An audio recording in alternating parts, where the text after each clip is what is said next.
Hi, welcome to the Young Guns podcast. We're here with Campbell Dawson, who's from Hamilton. Hey, Campbell, how are you, mate? G'day, good, thanks, Yeah. mate. Hey, so I've known you for quite a while, since you're a little fella, and you're the son of one of my best mates, John Dawson. You are, aren't you? Yeah. Yeah, good. Thank yeah. God for that. Yeah, thank God I got the right guy. So, tell me about yourself. So you grew up in Auckland originally, Yep. and then moved to... Yeah, moved to Hamilton for, I think it was, a couple of years, and then down to Rotorua for the bulk of my early life, which I think was from maybe, a couple of years to about the age of 7. Yeah. And so I grew up in the mountain bike park and cruising around Linmore, which was pretty cool upbringing, eh? Yeah. So the whole family's pretty well into fitness though, and your dad's a big avid walker, and your mum. Yeah. Yeah. Yeah, definitely. Yeah. Dad, you and Dad would know, eh? You've Yeah, done all sorts, mountain biking, kayaking. Yeah, we've both had some pretty good spills on mountain bikes, yeah. Yeah. And so, I remember being a kid and cruising around with you and Corbin and even on the farm and, pretty outdoorsy sort of lifestyle for sure. Yeah. And so when you left school and then you got into university at Christchurch? Yep. Yeah, so tell me about that. What were you studying there? So I studied civil engineering at university. The first probably year of that university career was really just figuring out how to do life without my parents. Yeah. Which was, blooming good time. Didn't do a lot of studying, but thankfully engineering and the cohort of mates that I met definitely made it a team sort of degree. So we studied together, partied together, lived together, which was an epic time. Heaps of camaraderie and, learning a bit along the way, which was good. Yeah, because I remember, and you must have been just, 16 or 17 or something, before you went to university, and you said, I'm going to buy a Subaru and be a boy racer. Oh, you were convinced. You were so certain of it. I mean, and you said that like that I should be impressed with that, Yeah, and Dad took me, I remember the first time we went to look at a car, and I was on my learners, and it was a Subaru WRX STI, and I couldn't drive it, obviously, so we went over to Tauranga, both got in the car, and the guy that was selling it was sitting there, and he's like, it's pretty specced out, just be careful. And then the moment my dad put his foot down on the accelerator, he just looks back and he's like, there's no way in hell you're getting this car. No. Like a young guy took me when they first, must have been the 90s, I went in one. I'd never been in one before, and I shit myself. Like it had so much acceleration. Yeah. And so I'm glad that Dad put his foot down and said no, because Anyway, so you didn't become a boy racer. That career was washed out, but you had to become straight and narrow. Or you were actually heavily drinking and partying at university. Yeah.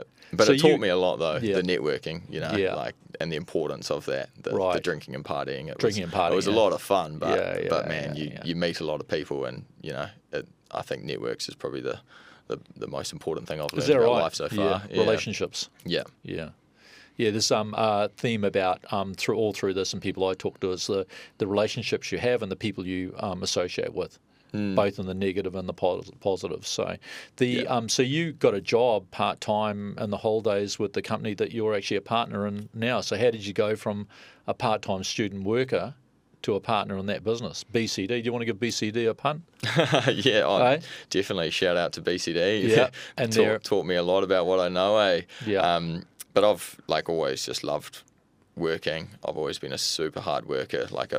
Had a paper run since I was 13. Yeah. Upgraded to a supermarket job.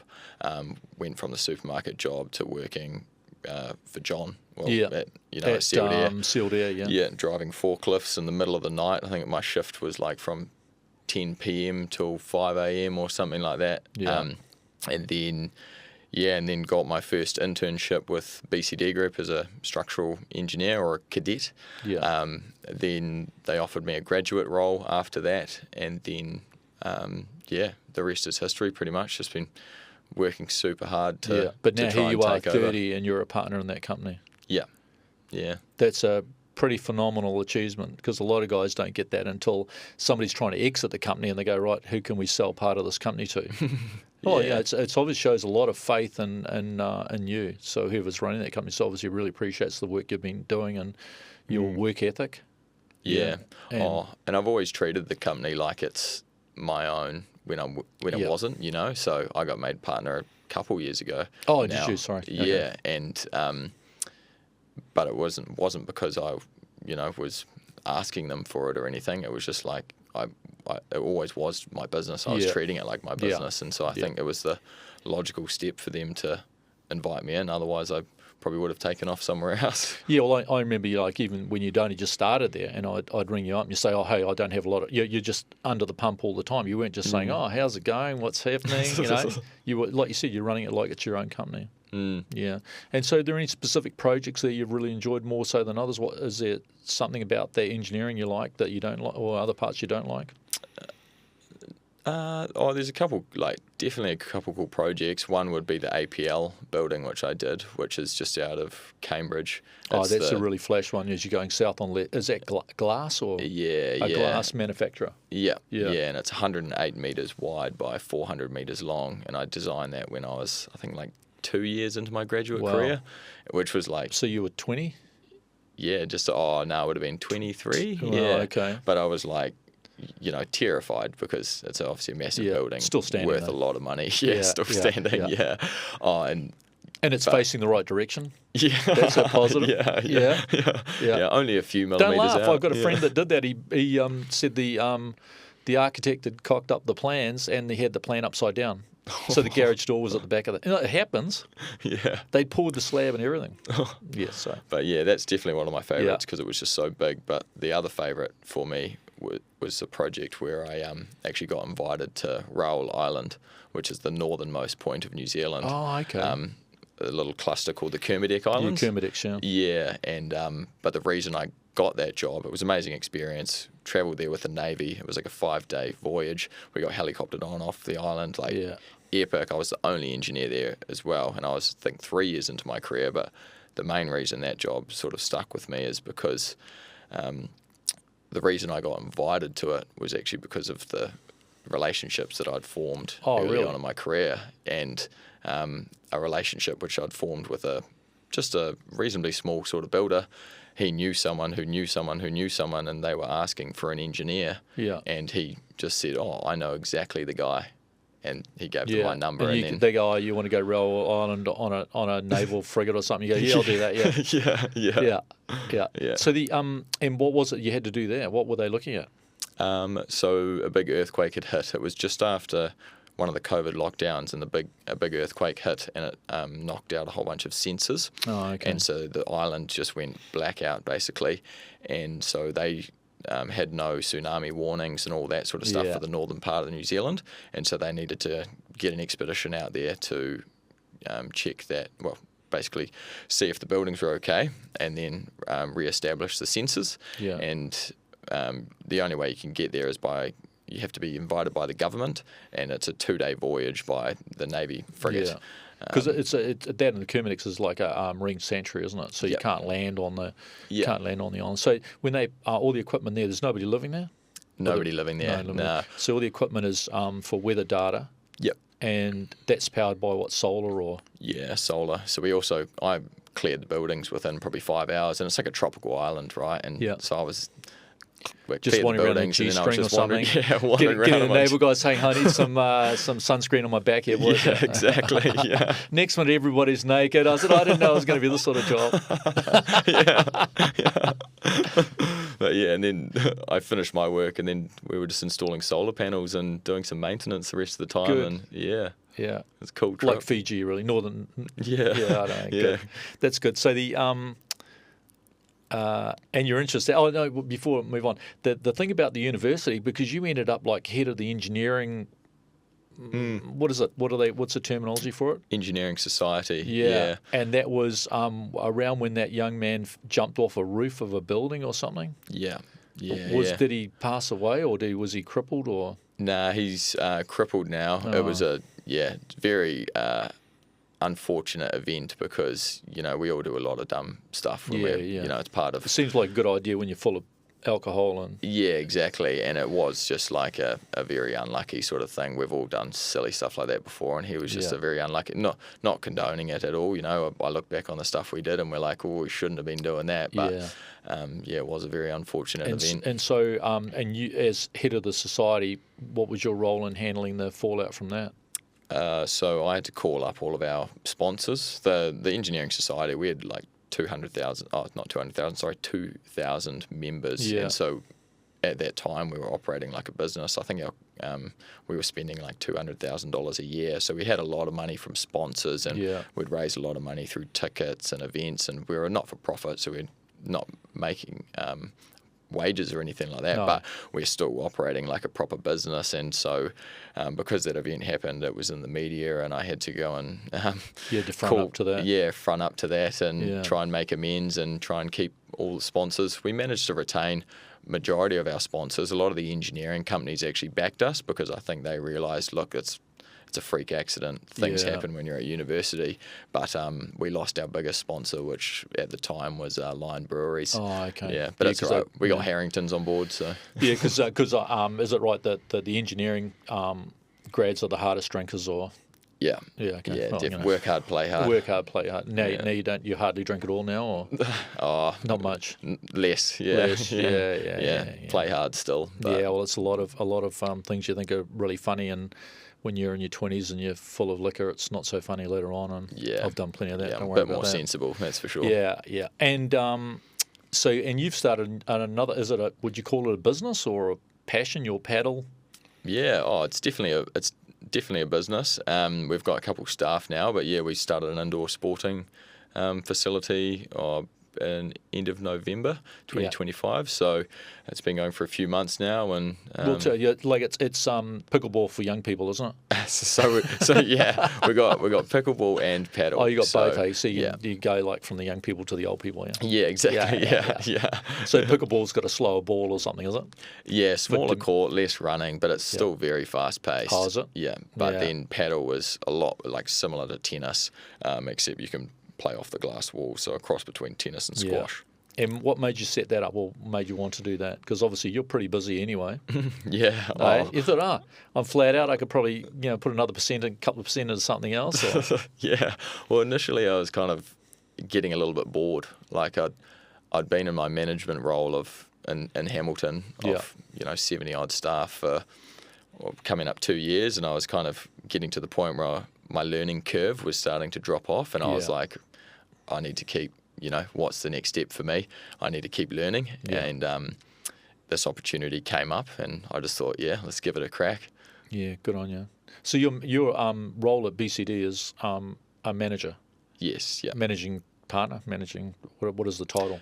I'm the Hamilton branch manager. Wow. And then I guess, we don't really do a lot of titles, but I'm a partner, so I have shareholding. Yeah. But then I manage the office in Hamilton where there's about 70 staff, and we've got a whole bunch of engineering disciplines. Yeah. It must be like herding cats.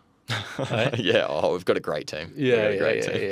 And the paddle as well. Yeah. Yeah. And you've just had a new opportunity to go and open a new office. Yes. Yeah. So tell us about that. Yeah, so I'm now heading to Christchurch in end of March to open up the Christchurch branch. So I'm looking forward to taking all my learnings from Hamilton and conquering down there. Yeah, so you've got a premises? Yes, well, not quite, but I've got the lease, so I just need to review it this weekend and see if I can give someone a haircut. Right, good. And so there's obviously a lot of construction still to do down there, or it's booming, is it? South Island's booming, yeah. Yeah, still booming, a lot going on, and there's still a lot of money, even though the insurance and all the big projects have just been paid out. I think there's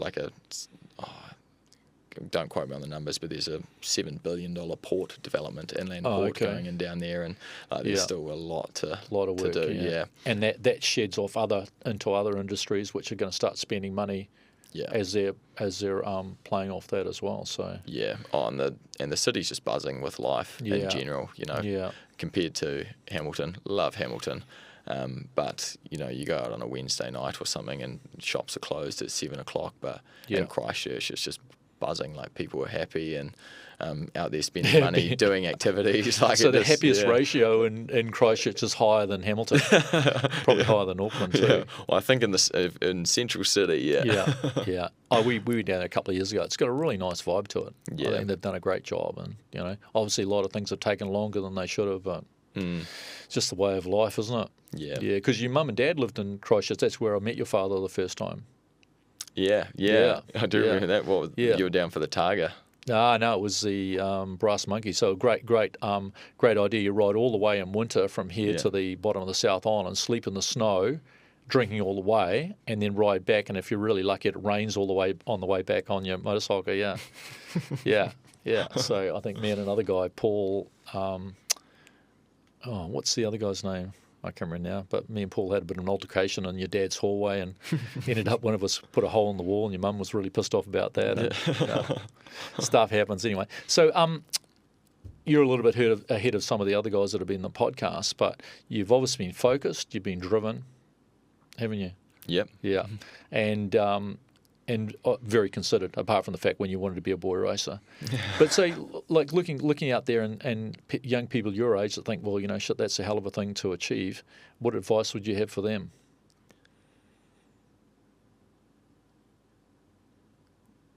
Probably make sure you're out there building relationships and socializing, and just make sure that you're socializing with the people that are gonna, I guess, advocate for you and also help you progress forward. You don't want people that are going to be dragging you down or will be holding you back. But relationships are so important, eh? Yeah. And like I've just realised through my whole engineering career, if you're pleasant to deal with, then like people want to work with you. And it's common sense, isn't it? Yeah, exactly. And you don't necessarily have to be like the best technical engineer, or you don't have to be the person that's going to do it the absolute quickest, or you don't have to be the absolute best, but if you have great relationships with people, then they'll just love dealing with you. And obviously you still have to really offer a good product and at a good price or whatever it is. But if you build solid relationships, then you'll be far better off in the long run. So surround yourself with those people that are going to support you and advocate for you, which is really important. Yeah. Because there's plenty of people out there that you could be socialising with that are never going to do anything. Yeah. And it's highly likely if that's the case, you're never going to do anything with it because you'll be surrounded by those people. Yeah. Yeah, you're a product of your environment. Yeah. Well, when I was it's just across the road from here, there's a building that I did the foundations on in 1987 or something, and I didn't really know what I was doing because it was a 6-story building. And I remember the guy saying to me, what you don't have in knowledge, you make up for in enthusiasm. Well, the building's still standing, so it must have been all right. Yeah. Hey, man, thanks for coming. It's been really good. I'm proud to know you, as I am your dad. Cheers, Rick. Thank you. Cheers.